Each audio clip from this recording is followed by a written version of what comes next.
Selon Imam Ali alayhi salam, un homme a fait que la fornication devint répandue dans la communauté musulmane. Assalamu alaikum wa rahmatullahi wa barakatuh. Allahumma salli ala Muhammadin wa ali Muhammad. Toi aussi, tu as peut-être déjà été blâmé, ou tu as déjà entendu des gens blâmer et critiquer les chiites, comme quoi les chiites pratiquent le mariage temporaire. Tu t'es alors demandé, mais d'où vient ce mariage? D'où vient ce concept de la muta? Est-ce que c'est un concept coranique? Est-ce que c'est un concept qui a été autorisé par le prophète? Sallallahu alayhi wa alayhi. Eh bien, chers frères et chères sœurs, sachez que ce concept du mariage temporaire est bel et bien un concept coranique et bel et bien une chose qui a été autorisée dans le Coran. Sans tarder, je vais vous citer le verset en question qui est le verset 24 de la sourate 4. فَمَا اسْتَمْتَعْتُمْ بِهِ مِنْهُنَّ فَآتُوهُنَّ أُجُورَهُنَّ فَرِيضَةً. Ici, le mot utilisé est le mot istamta'a, qui est la forme verbale du mot muta'a. Et quand on regarde les narrations de nos imams, alayhim salam, nos imams disent que c'est ce verset qui autorise littéralement le mariage temporaire. Et même lorsque nous ouvrons les tafsirs des opposants, communément appelés sunnites, nous voyons que dans leur tafsir à eux, il y est écrit que ce verset parle bel et bien du mariage temporaire. Sans tarder, je vais vous mettre l'extrait d'une vidéo pour que vous compreniez mieux. De ce verset. On retrouve dans le Tafsir d'Ibn Kathir l'interprétation suivante. Ce verset va dans le sens du mariage temporaire, et il n'y a aucun doute sur le fait qu'il fut autorisé au début de l'islam. Également, dans le Tafsir de Fakhr al-Razi, nous retrouvons le texte suivant. Ce verset concerne le mariage temporaire, qui consiste à se marier avec une femme pour une période déterminée et d'avoir des rapports avec elle. Ceci fut autorisé au début de l'islam. Et dans le tafsir d'Ath-Tha'labi, il est également dit que ce verset est descendu en faveur du mariage temporaire. Nous pouvons également trouver dans plus de 10 autres livres d'interprétation la même explication concernant ce verset. Il devient donc très clair que le mariage temporaire est bel et bien autorisé dans le Coran. Qu'en est-il? Donc nous voyons clairement que le mariage temporaire a bel et bien été autorisé dans le Coran et donc par la même occasion autorisé par le prophète sallallahu alayhi wa alayhi. Et quand nous regardons et quand nous recherchons dans les livres de narration, nous voyons que en plus d'être accepté dans le Coran, il a été accepté par les compagnons. Il a été accepté et pratiqué par les compagnons jusqu'à ce que nous avons même des narrations qui disent que certains compagnons sont le fruit d'un mariage temporaire, c'est-à-dire qu'ils sont nés d'un mariage temporaire. Et j'ai envie de vous citer l'exemple de Abdullah ibn Zubayr, qui de base était contre le mariage temporaire et blâmait ceux qui autorisent le mariage temporaire. Et il attaquait publiquement, par exemple, Ibn Abbas, puisque Ibn Abbas autorisait le mariage temporaire. Et vous savez ce qui est drôle, c'est que Ibn Abbas, quand Abdullah ibn Zubayr attaquait Ibn Abbas publiquement, par la même occasion ceux qui autorisent le mariage temporaire, Ibn Abbas vint le voir et dit à Abdullah, oh Abdullah, فأما قولك في المتعة فسل أمك تخبرك. Abdullah ibn Zubayr, Ibn Abbas dit à Abdullah, oh Abdullah, toi qui parles sur la muta'a, demande donc à ta mère, elle t'informera. Et donc Abdullah ibn Zubayr était né d'un mariage temporaire,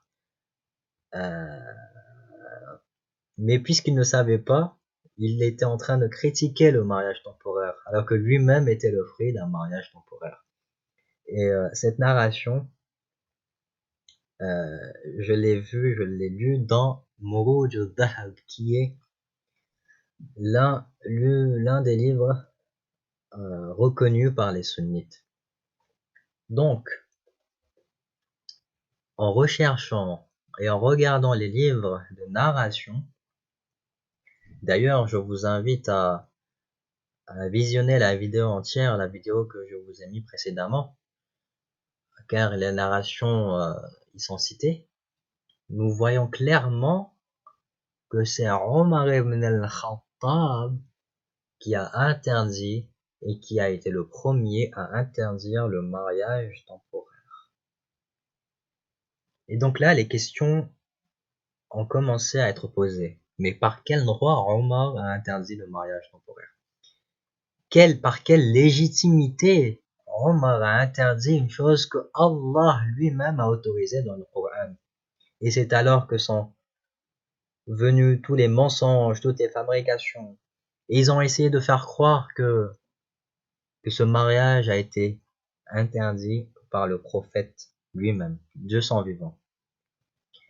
Chers frères et chères sœurs, vous savez que quand quelqu'un ment, par exemple, quand vous posez votre yaourt sur la table et que l'enfant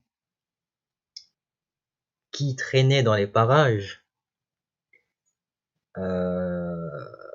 a sa bouche tachée de yaourt et que vous lui demandez est-ce que c'est toi qui as mangé mon yaourt?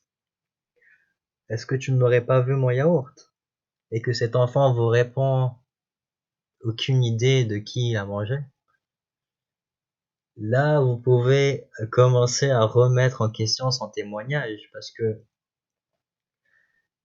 c'est clair que les menteurs finissent par faire des erreurs et finissent par faire des contradictions jusqu'à ce que on sait exactement que c'est un menteur. Donc, c'est exactement pareil avec notre situation, la situation du mariage temporaire.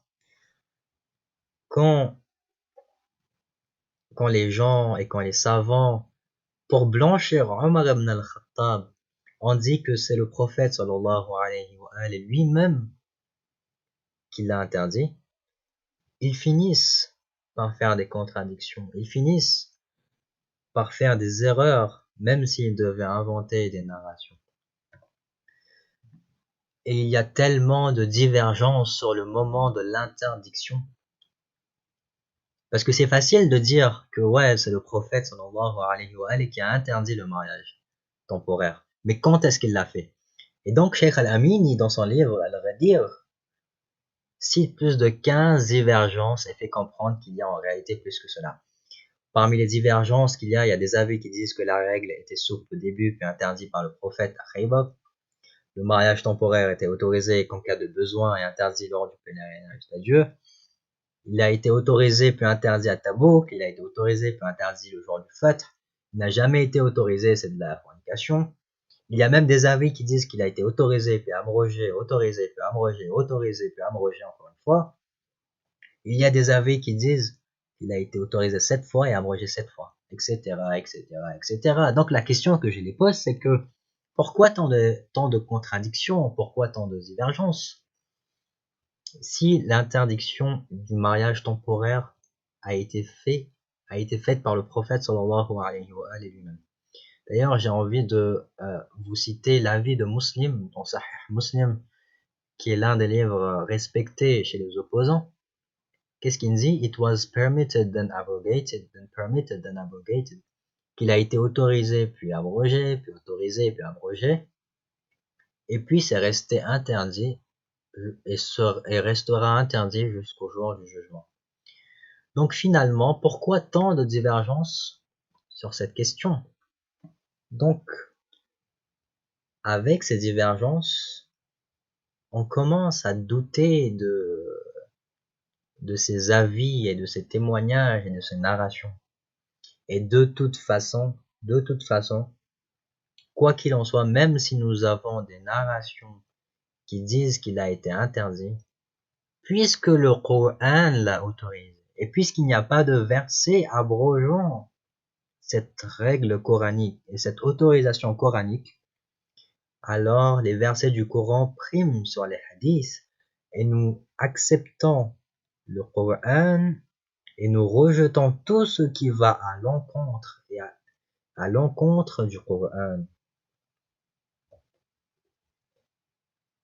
Ce qui est clair et ce que nous comprenons alors et ce que nous concluons alors, c'est que si une personne a interdit le mariage temporaire, ce n'était pas autre excepté Omar ibn al-Khattab.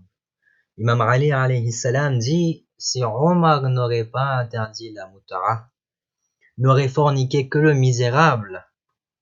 Parce que finalement, pourquoi avoir recours et faire un péché alors qu'on peut faire cette chose de manière licite? Je vais vous citer un exemple clair et précis, un exemple clair. Imaginez que vous avez un repas et dedans il y a de la viande et cette viande n'est pas halal. Si on présente cela à quelqu'un, par exemple à un musulman, peut-être qu'il risque de tomber et manger cette nourriture, peut-être qu'il sera tenté, peut-être qu'il aura, à cause de sa faim, il va finir par le manger. Et peut-être qu'on pourrait lui trouver des excuses.